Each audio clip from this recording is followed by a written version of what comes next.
Good morning प्यारे बच्चों, स्वागत है तुम सबों का तुम्हारे अपने YouTube channel the mind orbit में।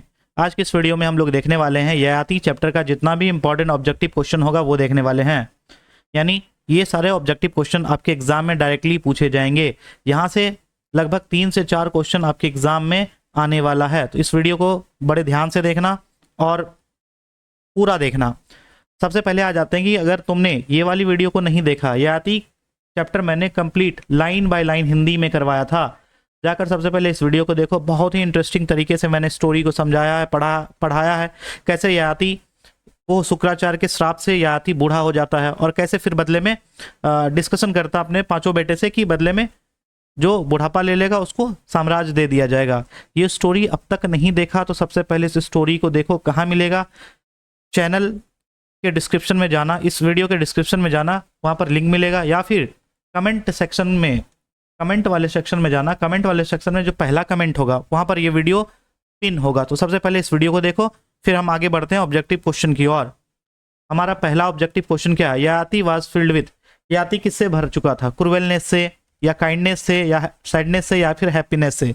अब सबसे पहले समझो ये तुमको आंसर कहाँ से मिलेगा। क्रूएलनेस मतलब होता है कि बहुत ही क्रूर हो जाना, काइंड मतलब दया भाव, सैडनेस मतलब उदास हो जाना, हैप्पीनेस मतलब खुशहाल से रिलेटेड है। तो राइट आंसर क्या होगा? इसको जानने से पहले हम एक चीज देखते हैं।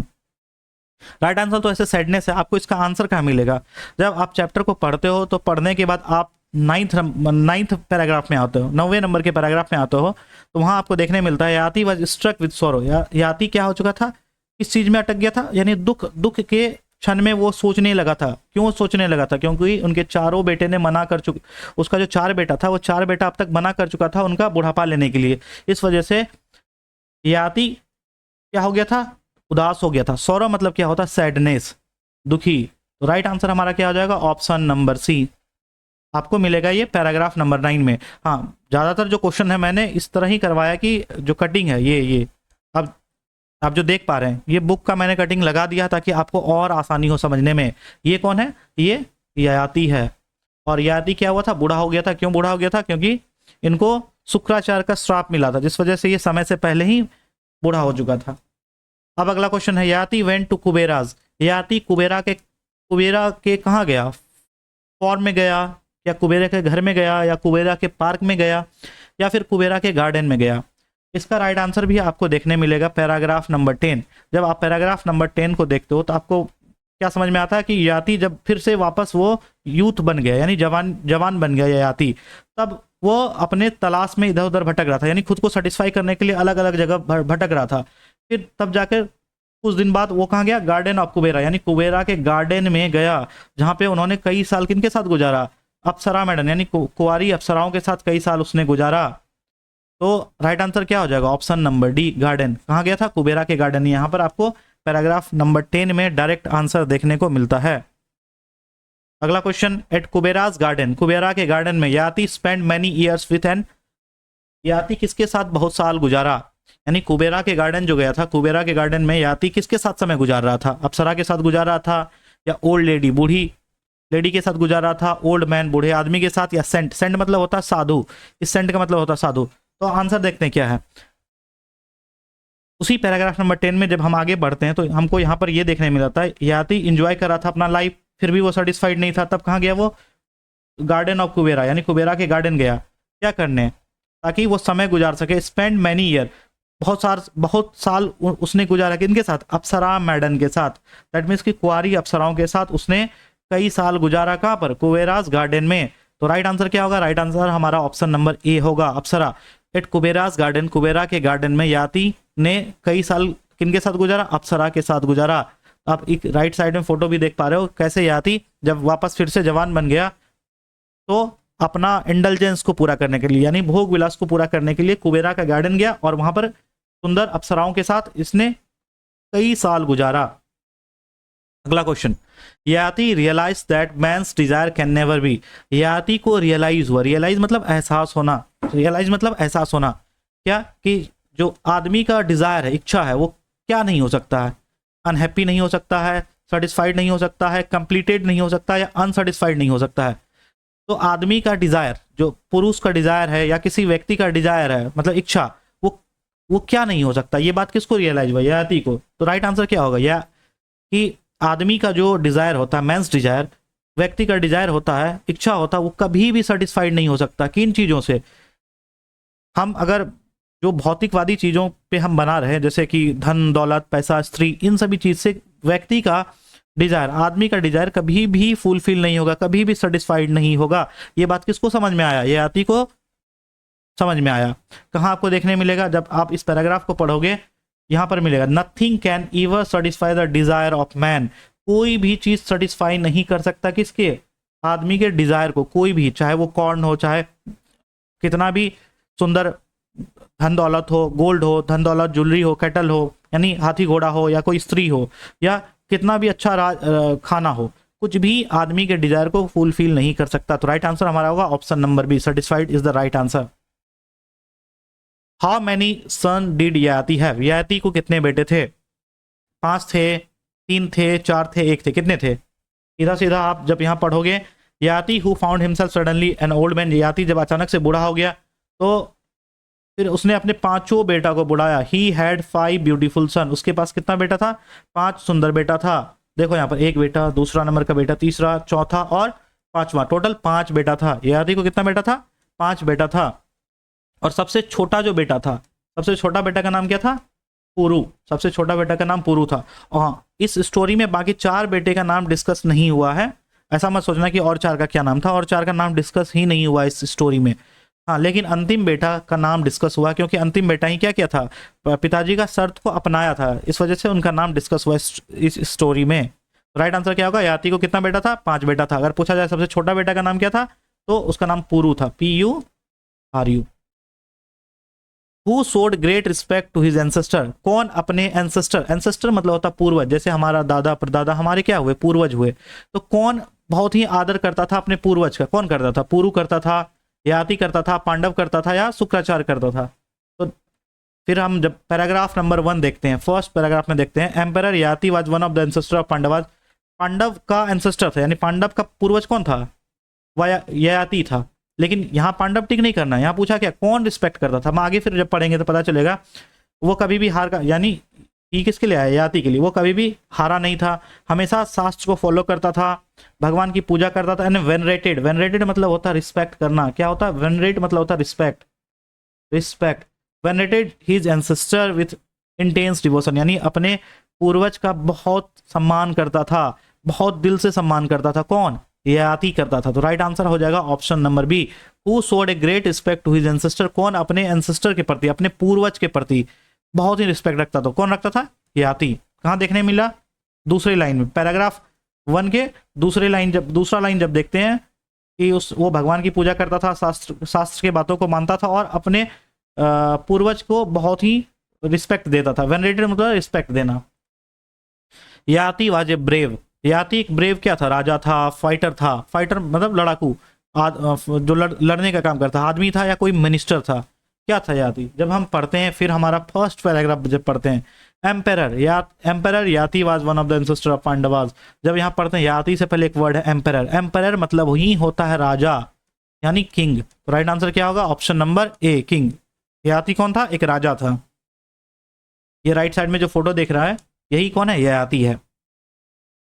Yayati was famous for his devotion to the welfare of his, Yayati अपने राज्य में किस वजह से फेमस था, किसकी भलाई करने के लिए फेमस था। ययाति बहुत ही प्रसिद्ध था, प्रसिद्ध राजा हुआ करता था, किस वजह से, क्योंकि वो बेटा का वेलफेयर करता, बेटे का भलाई करता था, या अपने सब्जेक्ट मतलब यहाँ इस सब्जेक्ट का मतलब है, इस सब्जेक्ट का मतलब कोई सब्जेक्ट नहीं, जैसे हिंदी, इंग्लिश, मैथ, साइंस, ये कोई सब्जेक्ट नहीं है। सब्जेक्ट का मतलब क्या, प्रजा। यहाँ विषय का बात नहीं हो रहा है, यहाँ प्रजा का बात हो रहा है। इस सब्जेक्ट का मतलब प्रजा होता है। डॉटर मतलब बेटी, फादर मतलब पिता। तो ययाति फेमस था भलाई करने के लिए, तो किनका भलाई करने के लिए फेमस था, तो राइट आंसर क्या हो जाएगा, सब्जेक्ट का, option number B is the right answer. Emperor Yayati, देखो जब पहला पैराग्राफ में ही ये आंसर छुपा हुआ, क्या कि he became a famous ruler, और वो बहुत ही फेमस रूलर बना क्योंकि वो वेलफेयर भलाई करता था, किनका, ऑफ हिज सब्जेक्ट, अपने सब्जेक्ट का, यानी अपने प्रजा का, अपने प्रजा का वो बहुत ही भलाई करता था, इस वजह से वो बहुत प्रसिद्ध रूलर बना। राइट आंसर हो जाएगा subject. Yayati youngest son was, youngest मतलब होता सबसे छोटा, सबसे यंगेस्ट मतलब क्या हो गया, सबसे छोटा। अभी थोड़ी देर मैंने बताया था कि ययाति को कितना बेटा था, ययाति को 5 बेटा था, 5 सन था। 5 बेटे में सबसे छोटा बेटा का नाम क्या था, सबसे छोटा बेटा का नाम था पुरु। राइट आंसर क्या हो जाएगा, ये 4 नाम है, कन की, कंसी, पता नहीं क्या है, नहीं है ये नाम तो नहीं है, चूरू, चारू नहीं है ना, मयूर भी नहीं है। तो राइट आंसर क्या होगा, ऑप्शन नंबर सी, पुरु। पुरु हो जाएगा सबसे छोटा बेटा। कहाँ मिलेगा, पैराग्राफ नंबर 9 जब देखेंगे, पैराग्राफ नंबर 9 को जब हम आगे पढ़ते हुए देखेंगे तो हमको यहाँ पर नजर आएगा, Puru do not refuse the elder brother. यहाँ पे पुरु द यंगेस्ट सन, पुरु कौन था, सबसे छोटा बेटा था। यंगेस्ट मतलब होता है सबसे छोटा, सबसे छोटा। पुरु क्या था, सबसे छोटा बेटा था। टोटल कितना बेटा था, 5 बेटा था, 5 son. Emperor Yayati had never been, emperor Yayati क्या कभी नहीं जीता था, कभी नहीं हारा था। कन्क्वेस्ट मतलब भी जीत, डिफीट मतलब हार। अब दोनों का मतलब, लॉस्ट और डिफीट का मतलब जीत, वॉन और कॉन्क्वेस्ट का मतलब भी, डिफीट और लॉस्ट मतलब हार, और वहीं वॉन और कॉन्क्वेस्ट मतलब जीत। अब तो अगर हारा होगा तो ये आंसर भी हो सकता है लॉस्ट और डिफीट, अगर जीता होगा तो वॉन और कॉन्क्वेस्ट हो सकता है। तो राइट आंसर अब होगा क्या, हमें राइट आंसर ढूंढना है बुक में एग्जैक्टली क्या लिखा हुआ है। जब हम बुक में पढ़ते हैं तो हमें पता चलता है he had never known defeat, उसने अब कभी भी हार का सामना नहीं किया था। यानी जो राजा ययाति है वो कभी भी हारा नहीं था अपने जीवन में। तो राइट आंसर क्या होगा, डिफीट, हारना। लॉस्ट मतलब भी हारना होता है, लॉस्ट मतलब भी हारना होता है, लेकिन आंसर हमें कौन सा टिक करना है, जो हमारे बुक में दिया गया हो, बुक के पैराग्राफ में दिया गया हो। तो राइट आंसर क्या होगा, ऑप्शन नंबर डी, ययाति ने कभी भी आज तक हार का सामना नहीं किया था। अगला क्वेश्चन क्या है, Yayati was one of the ancestor of the, Yayati किन का एंसेस्टर था, किन का पूर्वज था ना। जैसे हम पूछे कि हमारा, जैसे हमारा पूर्वज कौन होगा, हमारे माता पिता, हमारे दादा परदादा हमारे पूर्वज होंगे। तो ययाति किन का पूर्वज था, तो ययाति किन का पूर्वज था, पांडवास, कौरवास, दशरथ और रावण, किन का पूर्वज था। जब हम फिर से पैराग्राफ नंबर 1 पढ़ते हैं तो पैराग्राफ नंबर 1 में हमें क्या नजर आता है, emperor Yayati was the ancestor of Pandavas, ancestor Yayati, Pandava का एंसेस्टर था। ययाति कौन था, पांडव का पूर्वज था। ये पांडव है, पांडव, राइट साइड में जो फोटो दिख रहा है ना, ये पांडव है। पांडव 5 भाई, युधिष्ठिर, दूसरा नंबर भीम, तीसरा नंबर अर्जुन, नकुल और 5वां नंबर सहदेव। ये 5 भाई था, पांडव था। इनका ही पूर्वज कौन था, ययाति था। तो ययाति किनका पूर्वज था, पांडव का पूर्वज था। Yayati has become old at the early age by the curse of, अच्छा अब यहाँ पे आ जाता है, ययाति क्यों बूढ़ा हो गया था, किनके कर्स, यहाँ कर्स मतलब होता है श्राप। ययाति किनके श्राप की वजह से वो अर्ली एज में, यानी समय से पहले ही बूढ़ा हो गया था, ओल्ड हो गया था। Yayati become old, Yayati has become old, Yayati बूढ़ा हो चुका था अपने अर्ली एज में ही, समय से पहले ही। बाय द कर्स ऑफ, किनके कर्स से। राइट आंसर क्या होगा, 4 ऑप्शन है, विश्वामित्र, शुक्राचार्य, एक तीसरा ऑप्शन है, और कृपाचार्य चौथा ऑप्शन है। तो राइट आंसर क्या होगा, पैराग्राफ नंबर 2 देखते हैं। पैराग्राफ नंबर 2 में हमें साफ साफ नजर आता है, ही बिकेम प्रीमेच्योरली ओल्ड, वह बन गया। वह कौन, ही किसके लिए आया, यहाँ ययाति के लिए आया। ययाति क्या बन गया, Yayati became prematurely old. Prematurely old मतलब समय से पहले, अर्ली एज में, समय से पहले, अपने उम्र से पहले। Prematurely old by the curse of Shukracharya, किनके कर्स से, किनके श्राप से, शुक्राचार्य के श्राप से। कर्स का मतलब होता है श्राप, श्राप, किनके श्राप से, शुक्राचार्य के श्राप से। राइट आंसर होगा ऑप्शन नंबर बी, शुक्राचार्य ने उन्हें श्राप दिया था ययाति को, जिस वजह से ययाति बूढ़ा हो गया। क्यों श्राप दिया था, क्योंकि ययाति अपनी वाइफ देवयानी के साथ गलत किया था, जिसके वजह से ये उनका कौन है, फादर इन लॉ यानी ससुर है, यानी देवयानी के पिताजी ययाति के ससुर ने ययाति को श्राप दिया, जिस वजह से ययाति बूढ़ा हो गया। तो उनका ससुर का क्या नाम था, शुक्राचार्य। तो शुक्राचार्य के श्राप से ययाति बूढ़ा हो चुका था। ययाति वॉज फुल ऑफ सोरो at the refusal of the dash, Yayati पूरी तरह दुख में चला गया था क्योंकि मना कर दिया था। कितने लोगों ने मना किया था, कौन कौन मना किया था कि ययाति, जब ययाति अपने बेटे को बुलाया, बेटे के बदले में ऑफर दिया कि तुम मेरा बुढ़ापा ले लो और बदले में तुम जवानी दे दो, इस बात का ऑफर रखा अपने 5 बेटा के तरफ। लेकिन उसका जब तक 4 बेटा मना करने के बाद वो पूरी तरह से दुख हो चुका था। 3 बेटा नहीं, थर्ड सन नहीं, तीसरा सन नहीं, या 3 बेटा, तीनों बेटा नहीं, सबसे बड़ा बेटा नहीं। राइट आंसर क्या होगा, ऑप्शन नंबर डी, चारों बेटा के मना करने पे वो बहुत ही दुख में चला गया था। याति वॉज स्ट्रक विद सोरो, याति पूरी तरह से उदास हो गया था, दुख में चला गया था।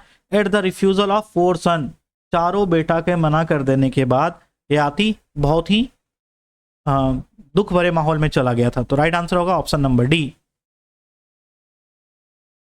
इन द एंड, और लास्ट में याति रिटायर टू, लास्ट में याति कहाँ रिटायरमेंट लेता है, कहाँ जाकर रिटायर होता है, अपने किंगडम में, अपने राज महल में, या फॉरेस्ट जंगल में, या कुबेरा के गार्डन में, या हेवन में। हेवन मतलब स्वर्ग में।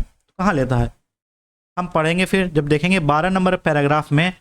जब याति वापस अपने बेटा के पास लौटता है पूरा मौज मस्ती करके, तब उसे एक बात समझ में आता है कि व्यक्ति का डिजायर, आदमी का डिजायर कभी भी फुलफिल नहीं हो सकता है बाहरी चीज़ों से। दुनिया मतलब जो एंजॉयमेंट, सेंसुअल सेंस को सेटिस्फाई करने वाला जो भी चीज़ है, उससे आदमी का डिजायर कभी भी पूरा नहीं हो सकता। बाद में ये लौटकर पुरु के पास आया, अपना छोटा के बेटा के पास आया, और वापस क्या किया, अपना जवानी बेटा को दे दिया, बदले में खुद वापस बुढ़ापा ले लिया।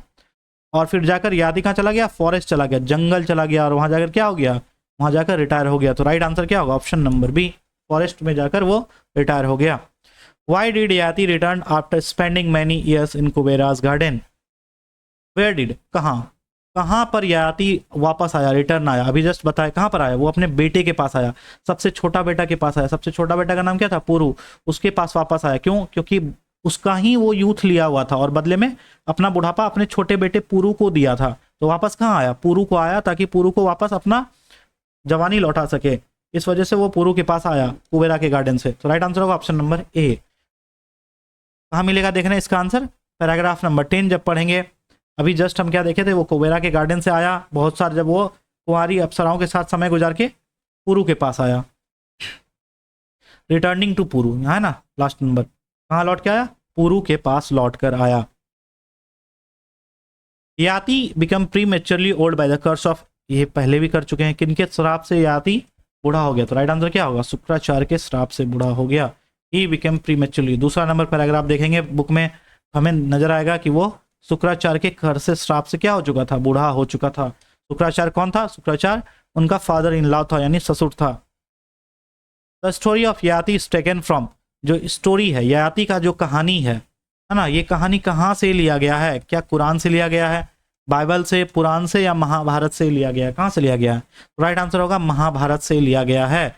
जब हम स्टोरी पढ़ते हैं तो स्टोरी का स्टार्टिंग पार्ट में बुक निकालने के बाद देखो, स्टार्टिंग पार्ट में ही दिया है this story is from Mahabharata. ये स्टोरी कहाँ से लिया गया है, महाभारत से लिया गया है। तो ये आती वाला स्टोरी कहाँ से लिया गया, राइट आंसर हो जाएगा option number D, Mahabharata. Sensual desire is never satisfied by, जो सेंसुअल डिजायर है मतलब क्या, जो हमारे सेंस को सेटिस्फाई करने वाला डिजायर होता है। हमारा सेंस कौन कौन है, 5 सेंस ऑर्गन है हमारा। आई, जो आंख से अच्छी अच्छी चीजें दिखते हैं, ईयर, कान से हम सुनते हैं, टंग में हम क्या करते हैं, अच्छा खाना का स्वाद लेते हैं, स्किन, ये सारा क्या है, सेंस है। इस सेंसुअल एंजॉयमेंट मतलब ऐसा डिजायर, ऐसा एंजॉयमेंट जो हमारे सेंस को सेटिस्फाई करता हो, वो कभी भी पूरा कैसे नहीं हो सकता, इंडल्जेंस से, नेग्लिजेंस से, ग्रेटिट्यूड से, मैग्नीट्यूड से, तो कैसे नहीं हो सकता है। हम देखते हैं 10वां नंबर पैराग्राफ। 10वां नंबर पैराग्राफ में क्या लिखा है, अच्छा 10वां नंबर पैराग्राफ में कहाँ लिखा है ना, उसे बहुत साल बाद जब लौट कर आया, कौन, जब वो पूरी तरह दुनिया में भटक के आया याति, तो याति का एक बात समझ में आया, क्वेंच डिजायर बाय इंडल्जेंस, यानी जो क्वेंच मतलब बुझना है ना, डिजायर कभी भी बुझ नहीं सकता, खत्म नहीं हो सकता, बाय इंडल्जेंस से। इंडल्जेंस का मतलब होता है भोग विलास से। जो भोग विलास करने से आदमी का डिजायर, आदमी का इच्छा कभी मर नहीं सकता। जितना ज्यादा इंडल्जेंस करेगा, जितना ज्यादा भोग विलास में कोई व्यक्ति शामिल रहेगा, उसका उतना डिजायर अनसेटिस्फाइड रहेगा। राइट आंसर क्या होगा, ऑप्शन नंबर ए। अगला question, Yati was not divide of sensual, Yati was not divide of sensual, Yati किससे बाहर नहीं निकल पा रहा था, सेंसुअल डिजायर से बाहर नहीं निकल पा रहा था, है ना। याति खुद को बूढ़ा हो गया, शराब देने के बाद बूढ़ा हो गया था, फिर भी वो किसके पीछे भाग रहा था, desire for sensual enjoyment, sensual enjoyment का डिजायर के पीछे भाग रहा था। बूढ़ा होने के बाद भी वो सेंसुअल एंजॉयमेंट के डिजायर के पीछे भाग रहा था। तो right answer option number B. At last, अंतिम में, Yati return and realize that sensual desire can not be और लास्ट में जब याति वापस लौटा और उसको ये समझ में आया कि सेंसुअल डिजायर, जो भौतिकवादी सुख है, जो भौतिकवादी इच्छा है ना, वो कैसे कभी भी क्या नहीं हो सकता, क्वेंच नहीं हो सकता। क्वेंच मतलब खत्म नहीं हो सकता है, बुझ नहीं सकता है। तो राइट आंसर क्या होगा? ऑप्शन नंबर ए। कहाँ मिलेगा देखने, यहाँ पे मिलेगा। क्वेंच डिजायर बाय इंडल्जेंस, यानी भोग विलास करने से, इंडल्जेंस करने से क्वेंच कभी नहीं होगा, समाप्त कभी नहीं होगा। याति the story has been rendered in English. Render का मतलब होता है ट्रांसलेट। याति जो स्टोरी था उसको इंग्लिश में किसने ट्रांसलेट किया था? एक्चुअली जो महाभारत होगा वो इंग्लिश में नहीं लिखा गया था, वो उसको इंग्लिश में ट्रांसलेट किया, रेंडर्ड किया। किसने रेंडर्ड किया? कुणाल वर्मा ने, या सी राजगोपालाचारी ने, या मोती निशानी ने, या नेहरू ने? किसने किया? तो राइट आंसर हो जाएगा ऑप्शन नंबर बी, सी राजगोपालाचारी ने क्या किया था? इंग्लिश में रेंडर्ड किया था, इंग्लिश में ट्रांसलेट किया था याति चैप्टर को। कहाँ देखने मिलेगा? यहाँ देखो, द स्टोरी, जो स्टोरी है याति कहाँ से लिया गया था? महाभारत से लिया गया था। This story has been rendered, इस स्टोरी को रेंडर्ड किया गया, मतलब ट्रांसलेट किया गया था। किसमें? इंग्लिश में। किसके द्वारा? बाय सी राजगोपालाचारी। सी राजगोपालाचारी के द्वारा याति चैप्टर को इंग्लिश में रेंडर्ड किया गया था। Right answer option number B. Yati became prematurely old. Yati समय से पहले बूढ़ा हो गया था, यानी अर्ली एज में ही बूढ़ा हो गया था। By the curse of Shukracharya, किनके श्राप से? शुक्राचार्य के कर्स से, श्राप से। For having wronged his wife, जो अपनी पत्नी के साथ क्या किया था? गलत किया था। तो पत्नी का नाम पूछ रहा, क्या है उसकी पत्नी का नाम? कल्याणी, देवयानी, दयामती, या दमयंती? क्या है? राइट आंसर होगा ऑप्शन नंबर बी, देवयानी। उसकी पत्नी का नाम देवयानी था। ही बिकेम प्रीमैच्योरली ओल्ड, वो समय से पहले बूढ़ा बन गया था शुक्राचार्य के श्राप की वजह से, क्योंकि उसने रॉन्ग किया था अपनी रॉन्ग मतलब गलत करना, गलत किया था। रॉन्ग हिज वाइफ दिव्यानी, अपनी वाइफ दिव्यानी के साथ गलत किया था। Right answer option number B. अच्छा, अभी अगर आप डायरेक्ट वीडियो देख रहे हो तो आपको बिल्कुल भी समझ में नहीं आएगा मैं क्या बतला रहा हूँ। इससे पहले आप इस चैप्टर का जो समरी है, उस चैप्टर को देखो। स्टोरी को मैंने बहुत ही डिटेल में, बहुत अच्छे तरीके से बताया, आपको मजा भी आएगा। सबसे पहले वहां पर देखो, फिर इस वीडियो में आना। Who accepted the proposal of his father याति? याति जो उसका पिता है, उसका एक्सेप्ट, 5 बेटा था ना, पहला बेटा, दूसरा बेटा, चौथा, तीसरा, चौथा, पांचवा, टोटल 5 बेटा था। तो किस बेटे ने पिताजी के प्रपोजल को, पिताजी के ऑफर को एक्सेप्ट किया था कि तुम मेरा ओल्ड एज ले लो और बदले में क्या करो? बदले में क्या करो? बुढ़ापा, मेरा बुढ़ापा ले लो और बदले में मुझे जवानी दे दो। इस बात को एक्सेप्ट कौन किया था? एक्सेप्ट करने वाला उसका सबसे छोटा बेटा कौन था?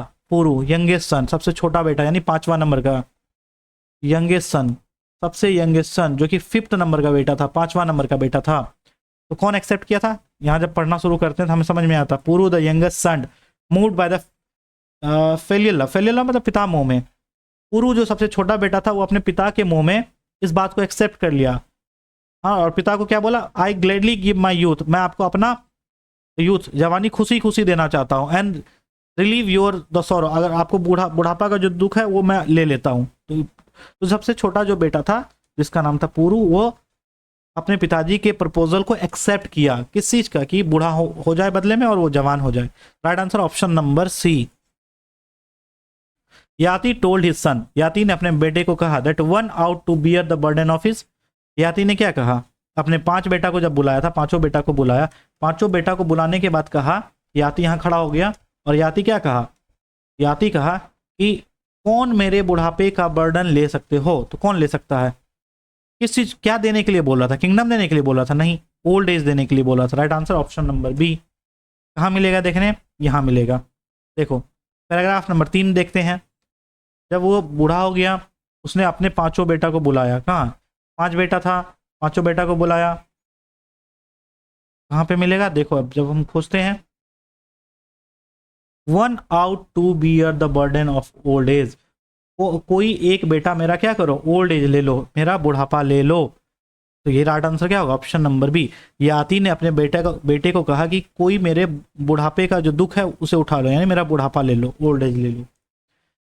विच son agreed to give Yati his youth and take his old age? कौन बेटा था जो क्या कर रहा था? बुढ़ापा ले लिया और बदले में अपनी जवानी दे दिया। कौन था? तो सबसे स्मॉलेस्ट सन नहीं होता। स्मॉलेस्ट मतलब आपको लग रहा है कि स्मॉल मतलब छोटा होता है। स्मॉल मतलब छोटा जरूर होता है, लेकिन ये किसी वस्तु के लिए आता है। जैसे I have a small, I have a small pen, मेरे पास एक छोटा सा पेन है। I have a small idea, किसी वस्तु किसी आइडिया के लिए स्मॉल का प्रयोग किया जाता है। लेकिन जब रिलेशनशिप में बात करते हैं, सबसे छोटा भाई का बात करते हैं, तो younger brother, youngest brother, young word का इस्तेमाल होता है, या youngest son, youngest brother, youngest kid. Youngest मतलब भी छोटा होता है, लेकिन यहाँ रिलेशन को दिखलाने के लिए, तो दोनों का मतलब छोटा है। स्मॉलेस्ट मतलब भी छोटा है लेकिन, और यंगेस्ट मतलब भी छोटा है। आपको क्या टिक करना है? दोनों नहीं टिक करना है, both A and B option नहीं टिक करना है। यंगेस्ट आता है रिलेशन के लिए। छोटा बेटा मतलब ये नहीं कि साइज में छोटा था बेटा, छोटा बेटा मतलब ए सबसे छोटा, मतलब 5 बेटे में सबसे छोटा बेटा था। तो right answer option number B, Puru जो सबसे छोटा बेटा था उसने इस शर्त को अपनाया था। कहाँ मिलेगा? देखने यहाँ मिलेगा, पुरु द यंगेस्ट सन, पुरु जो सबसे छोटा बेटा था उसने पिताजी के शर्त को अपना लिया। क्या शर्त? बुढ़ापा के बदले जवानी, जवानी के बदले बुढ़ापा लेने का। याति हैज बीन रिटन बाय, जो याति चैप्टर है आपके बुक में वो किनके द्वारा लिखा गया है? के वर्मा, मोती निशानी, ओ हेनरी या सी राजगोपालाचारी?